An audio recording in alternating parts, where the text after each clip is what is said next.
January 23rd. Dear Jesus, I pray that as I read your word today, that you would guide me through it, take me step by step, help me to see and understand what's there, help me to see new things, help me to not get stuck in a pattern of not paying attention and letting things slip by. Amen. Genesis 46:1 through 47:31. So Israel took his journey with all that he had, and he came to Beersheba and offered sacrifices to the God of his father Isaac. Then God spoke to Israel in the visions of the night and said, "Jacob, Jacob." And he said, "Here I am." So he said, "I am God, the God of your father. Do not fear to go down to Egypt, for I will make you a great nation there. I will go down with you to Egypt, and I will also surely bring you up again. And Joseph will put his hand on your eyes." Then Jacob arose from Beersheba, and the sons of Israel carried their father Jacob, their little ones, and their wives in the carts, which Pharaoh had sent to carry him. So they took their livestock and their goods, which they had acquired in the land of Canaan, and went to Egypt, Jacob and all his descendants with him, his sons and his sons' sons, his daughters and his sons' daughters, and all his descendants he brought with him to Egypt. Now these were the names of the children of Israel, Jacob and his sons who went to Egypt. Reuben was Jacob's firstborn. The sons of Reuben were Hanok, Palu, Hezron, and Carmi. The sons of Simeon were Jemuel, Jamin, Ohad, Jachin, Zohar, and Shaul, the son of a Canaanite woman. The sons of Levi were Gershon, Kohath, and Merari. The sons of Judah were Onan, Shelah, Perez, and Zerah. But and Onan died in the land of Canaan. The sons of Perez were Hezron and Hamel. The sons of Issachar were Tola, Puvah, Job, and Shimron. The sons of Zebulun were Sered, Elon, and Jahleel. These were the sons of Leah, whom she bore to Jacob in Padan Aram, with his daughter Dinah. All the persons, his sons and his daughters, were 33. The sons of Gad were Ziphion, Haggai, Shuni, Esbon, Eri, Arodi, and Areli. The sons of Asher were Jimnah, Ishua, Isui, Beriah, and Sarah, their sister. And the sons of Beriah were Heber and Malchiel. These were the sons of Zilpah, whom Laban gave to Leah his daughter. And these she bore to Jacob, 16 persons. The sons of Rachel, Jacob's wife, were Joseph and Benjamin.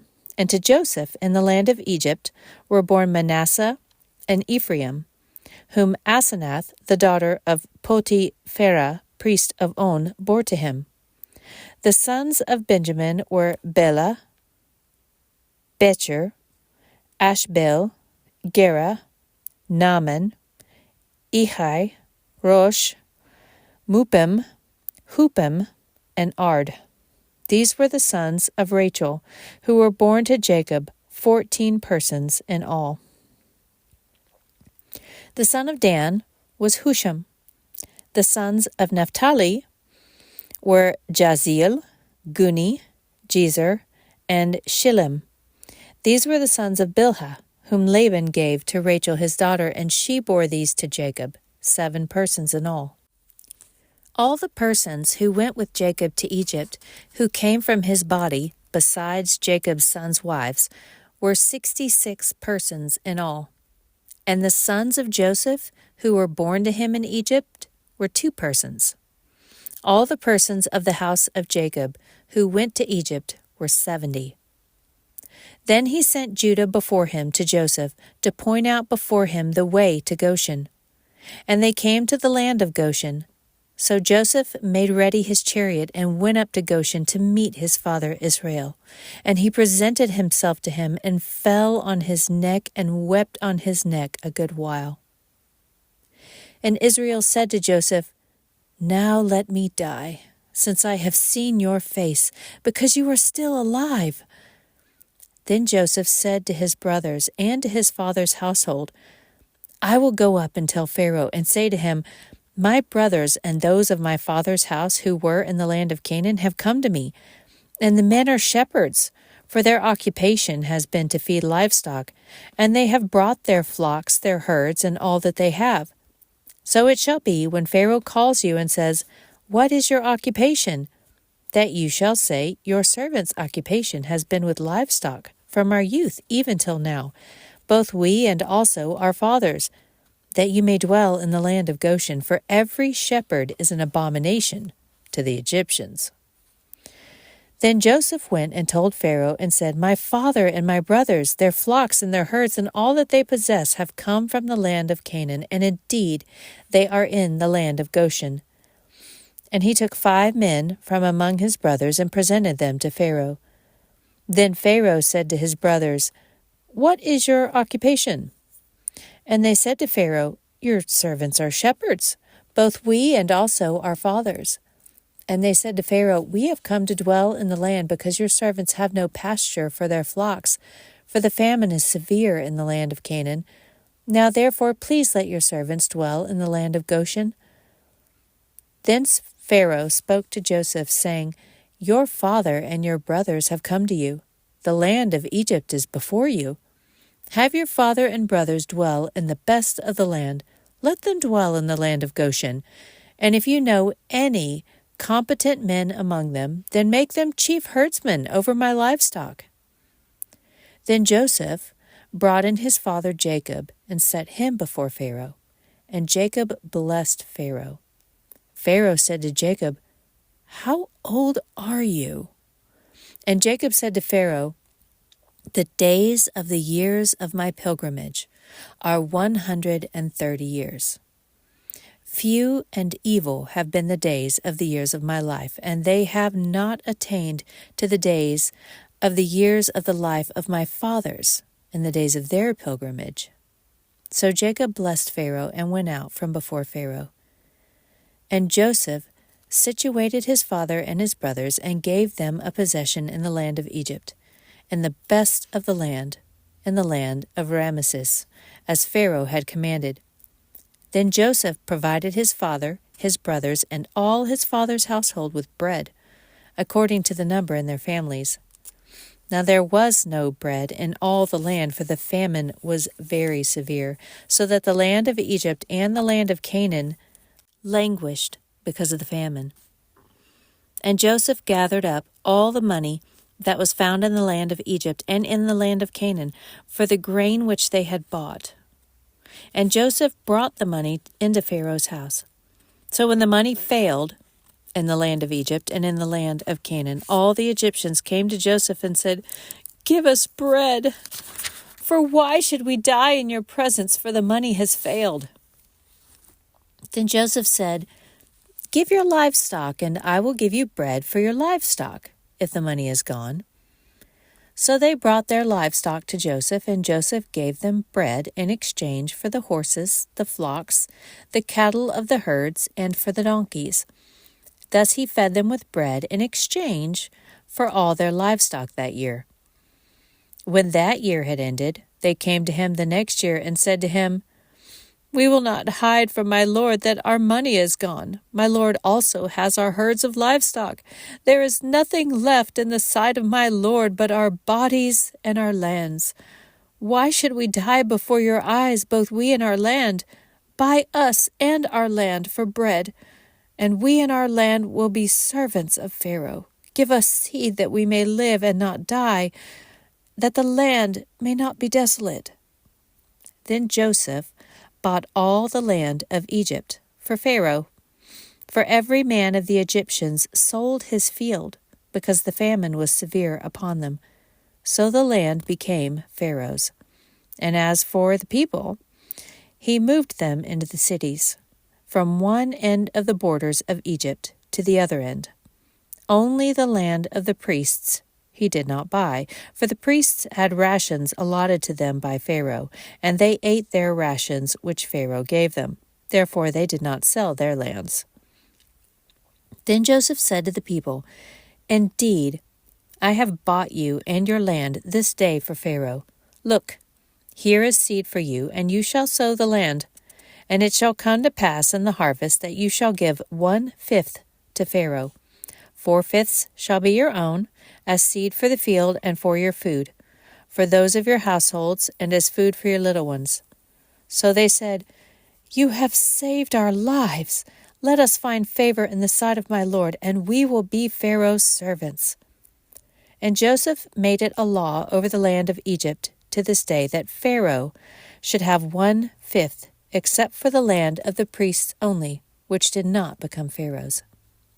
So Israel dwelt in the land of Egypt, in the country of Goshen, and they had possessions there, and grew and multiplied exceedingly. And Jacob lived in the land of Egypt 17 years. So the length of Jacob's life was 147 years. When the time drew near that Israel must die, he called his son Joseph and said to him, "Now, if I have found favor in your sight, please put your hand under my thigh and deal kindly and truly with me. Please do not bury me in Egypt, but let me lie with my fathers. You shall carry me out of Egypt and bury me in their burial place." And he said, "I will do as you have said." Then he said, "Swear to me." And he swore to him. So Israel bowed himself on the head of the bed. Matthew 15, 1-28. Then the scribes and Pharisees, who were from Jerusalem, came to Jesus, saying, "Why do your disciples transgress the tradition of the elders? For they do not wash their hands when they eat bread." He answered and said to them, "Why do you also transgress the commandment of God because of your tradition? For God commanded, saying, 'Honor your father and mother.' And he who curses father or mother, let him be put to death. But you say, whoever says to his father and mother, 'Whatever profit you might have received from me is a gift to God,' then he need not honor his father and mother. Thus you have made the commandment of God of no effect by your tradition, hypocrites. Well did Isaiah prophesy about you, saying, 'These people draw near to me with their mouth and honor me with their lips, but their heart is far from me, and in vain they worship me, teaching as doctrines the commandments of men.' When he had called the multitude to himself, he said to them, 'Hear and understand. Not what goes into the mouth defiles a man, but what comes out of the mouth, this defiles a man.' Then his disciples came and said to him, 'Do you know that the Pharisees were offended when they heard this saying?' But he answered and said, 'Every plant which my heavenly Father has not planted will be uprooted. Let them alone.